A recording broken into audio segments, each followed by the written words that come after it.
Es descendiente del general Manuel Belgrano, pero además lleva su nombre. Manuel Belgrano, buen día, ¿cómo le va?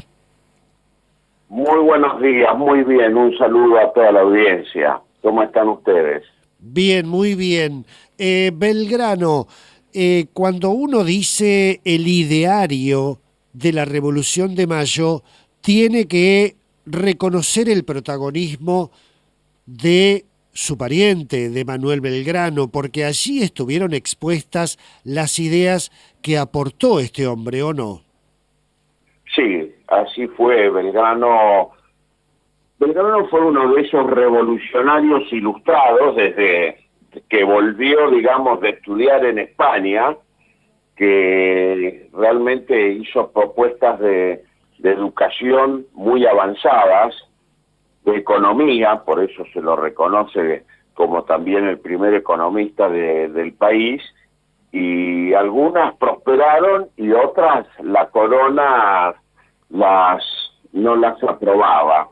O sea que llegado el momento de la revolución, al caer el rey, al caer la Junta de Sevilla, Belgrano aprovechó esa oportunidad para volver con todas sus ideas de economía, de progreso, de formación para tener mejores trabajos, mejores formas de comerciar.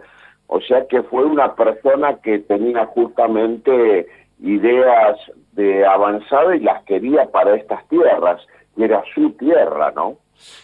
Además, Manuel, se dio que el aporte de Belgrano también germinó o se multiplicó en este grupo de jóvenes, porque en realidad no tenían más de 30, 35 años, y allí se generó este desarrollo local de la revolución, ¿verdad?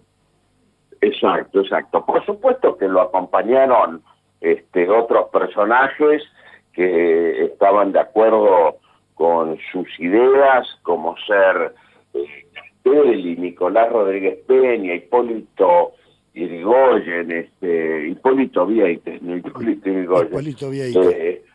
y Paso, en fin, Paso era mucho mayor, pero apoyaba justamente las ideas.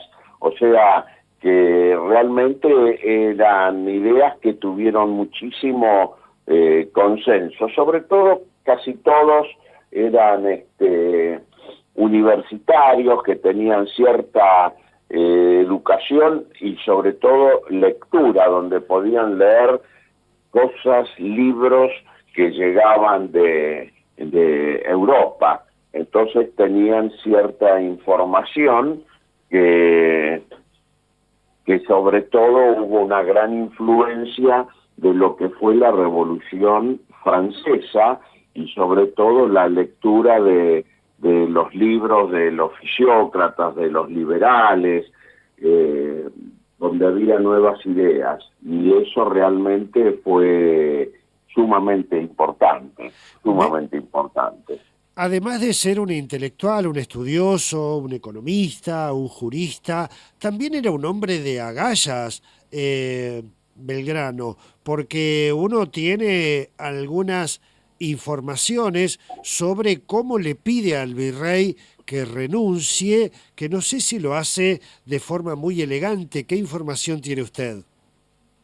Sí, o sea, hay dos etapas, ¿no? Pues la revolución empezó a gestionarse, todo lo que sabemos, la semana de mayo, Claro. desde el día 18 en adelante. Y después tuvieron días muy importantes, que es cuando deciden ir a verlo al virrey junto con Belgrano y Saavedra, lo van a ver al virrey, a Cisneros, para justamente pedirle un cabildo abierto.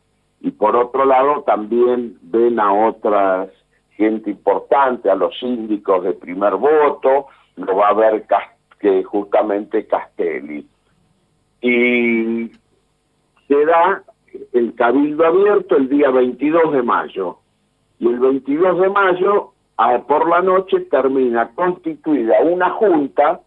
Esa junta, el presidente era el mismo virrey Cisneros, y donde había 2 criollos vocales y 2 españoles. Por supuesto que eso no lo aceptó Belgrano ni otros.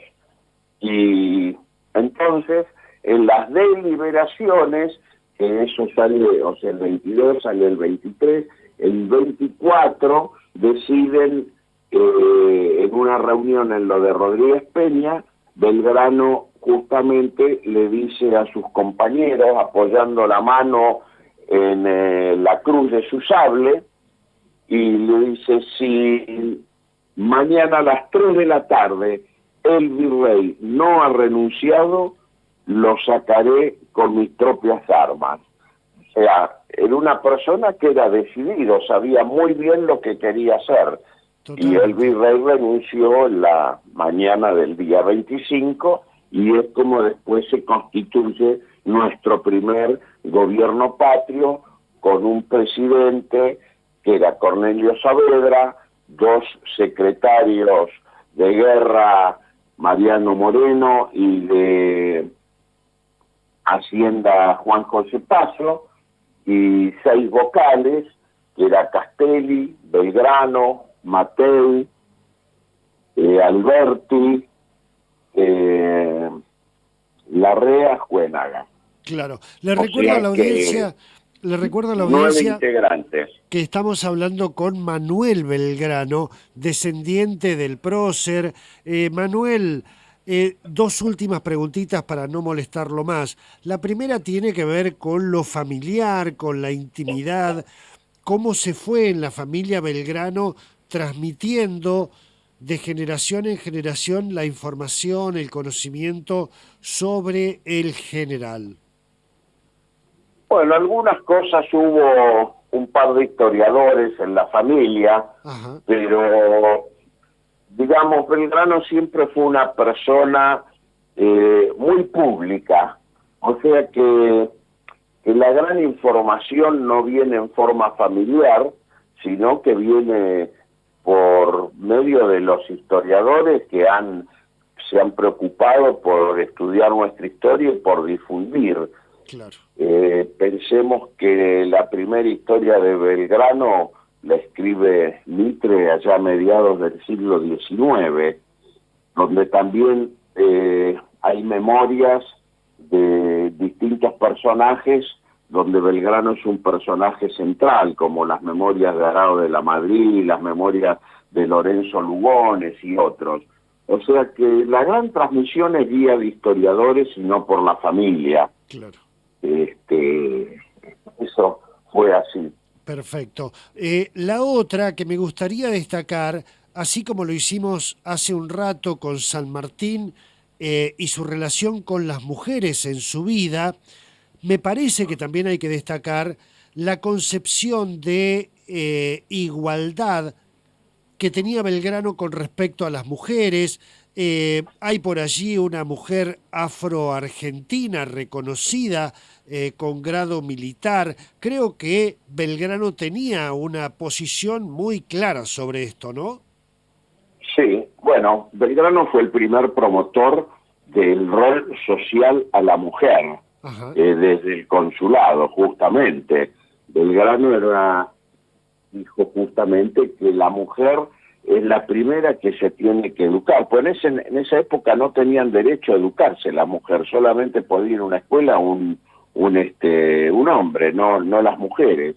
O sea, no había escuelas de niñas, y Belgrano es el que funda las escuelas de niñas, pues dice que es la primera y la que más se tiene que educar, porque es la que educa a sus hijos, o sea que es la que tiene que estar mejor formada para formar buenos ciudadanos.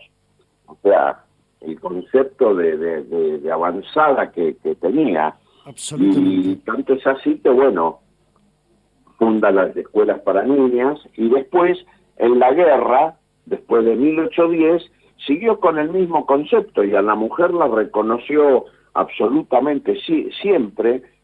La mujer iba con los ejércitos o en las distintas poblaciones, cumplían un rol fundamental, desde ser espías, desde ocuparse de todas las vituallas que puede tener un ejército en movimiento, sobre todo cuando son llegan 500, 1000, 1500, 2000 hombres a otra localidad. O sea que las mujeres se ocupaban desde el arreglo de ropa, comida, de todas las, el rol que podía estar haciendo una mujer de esa época y que se le atribuía a ellas. Y siempre acompañaron y fueron muy, pero muy importantes. Y después tenemos en la guerra, por ejemplo, el caso de justamente llamada la madre de la patria, de Remedios del Valle, que justamente es conocido que ella, Belgrano la nombra capitana, que peleó, que iba al frente y que tenía además sus hijas que la acompañaban, y es conocido y llamada las niñas de Ayohuma, porque en la batalla de Ayohuma estaban en el campo de batalla curando y levantando a todos los heridos, o sea, y siempre le dio esa importancia él a la mujer. Manuel Belgrano, le agradecemos muchísimo esta charla e incorporar estos conocimientos que lo hacen más humano y más querible, más reconocido a el general Manuel Belgrano. Bueno, muchísimas gracias a ustedes por la oportunidad de poder estar hablando justamente de Belgrano y un poco de nuestra historia, que siempre creo que es bueno transmitirla. Muchísimas gracias.